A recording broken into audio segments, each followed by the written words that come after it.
My child was electrocuted to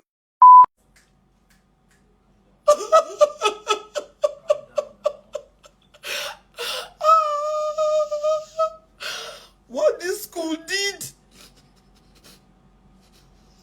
I told them,